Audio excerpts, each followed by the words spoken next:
Assalamualaikum warahmatullahi wabarakatuh. Sebelumnya perkenalkan, nama saya Afifatur Rohmah, NIM 129. Di video kali ini dibuat untuk memenuhi tugas perencanaan pembelajaran kejuruan, yang dimana saya akan menjelaskan materi yang sudah berada dalam LKPD. Nah, untuk LKPD telah saya buat sebelumnya dengan materi pokok, yaitu aspek sosial penggunaan komputer. Selanjutnya di dalam materi LKPD ini akan saya rangkum menjadi PPT, kemudian akan saya jelaskan. Oke, lembaga kerja peserta didik. Yang pertama saya akan menjelaskan tentang definisi komputer. Istilah komputer atau komputer diambil dari bahasa Latin computer, yang berarti menghitung atau to compute atau to reckon. Definisi komputer adalah suatu peralatan elektronik yang dapat menerima input, mengolah input, memberikan informasi, menggunakan suatu program yang tersimpan di memori komputer, dan juga dapat menyimpan program dan hasil pengolahan serta bekerja secara otomatis. Selanjutnya di sini saya akan menjelaskan komputer menurut para ahli.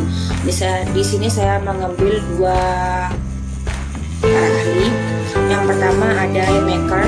Hemaker mendefinisikan komputer sebagai mesin penghitung elektronik yang cepat dan dapat menerima informasi input digital, kemudian memprosesnya sesuai dengan program yang tersimpan di memorinya dan menghasilkan output berupa informasi.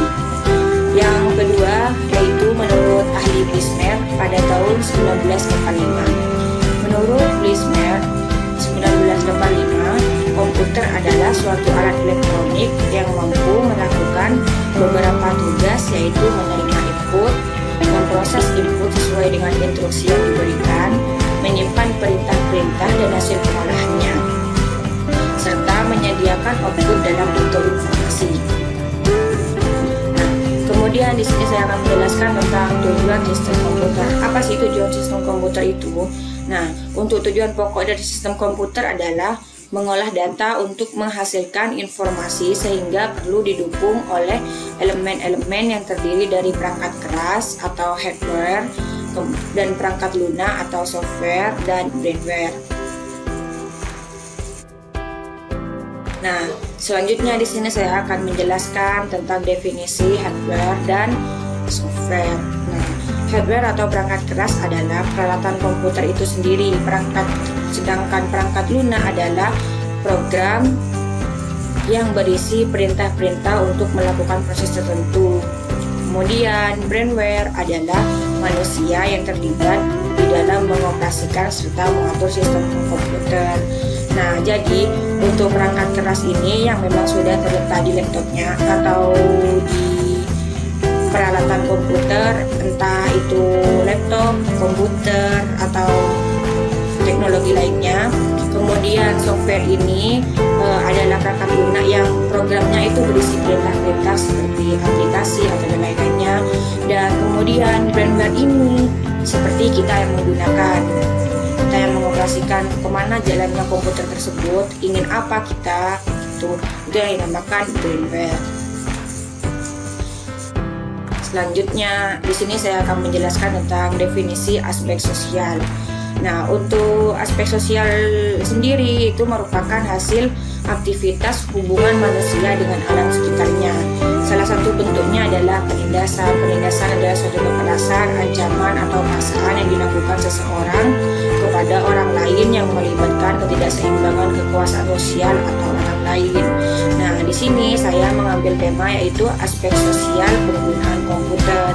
Gimana sih tentang penggunaan komputer ini dampaknya kepada sosial manusia gitu, untuk aktivitas manusia.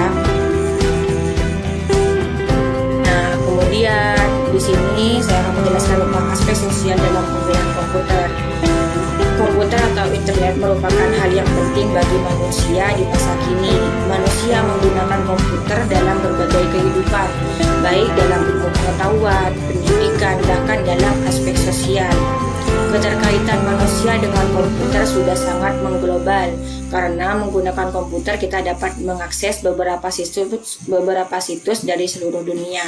Nah, ini untuk aspek sosial dalam penggunaan komputer itu, dalam hal positifnya itu seperti ini. Seperti manusia sekarang sudah sangat membutuhkan komputer ataupun media-media elektronik lainnya, karena kita sekarang sudah ada di era global dan juga kita hidup di masa modern. Jadi di mana kita membutuhkan alat elektronik untuk penggunaan gimana cara kita berkomunikasi atau beredukasi dan lain-lain. Kemudian di sini saya akan melanjutkan tentang dampak positifnya penggunaan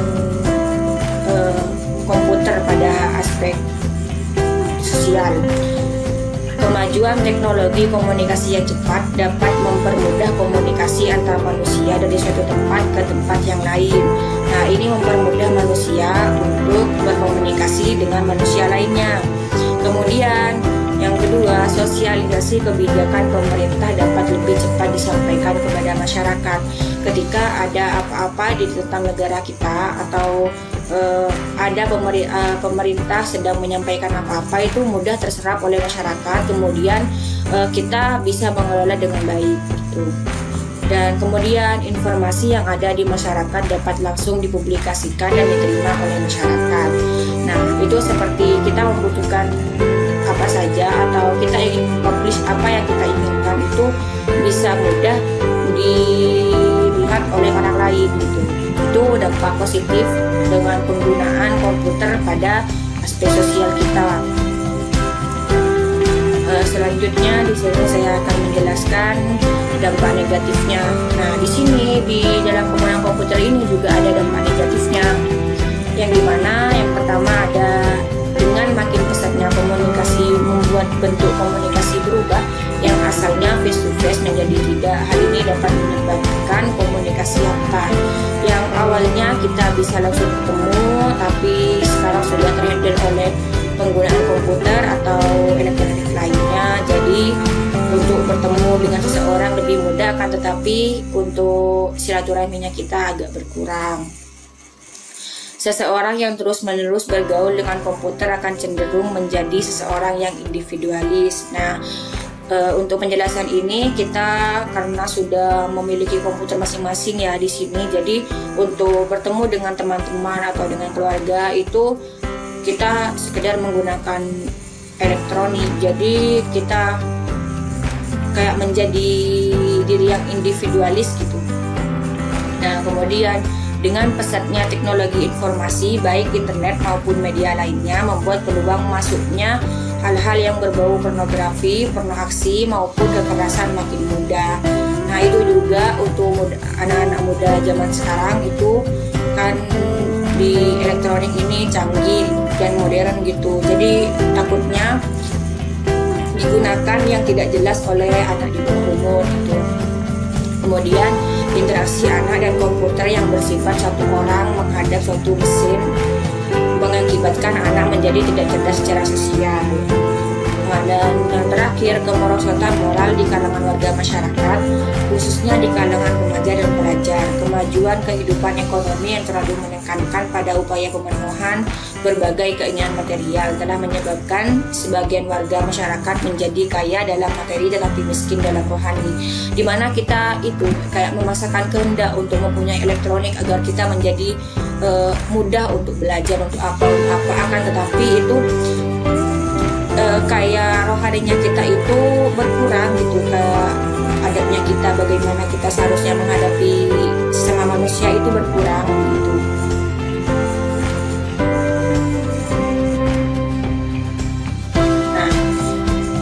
Sekian video dari saya, kurang lebihnya saya mohon maaf. Terima kasih. Wassalamualaikum warahmatullahi wabarakatuh.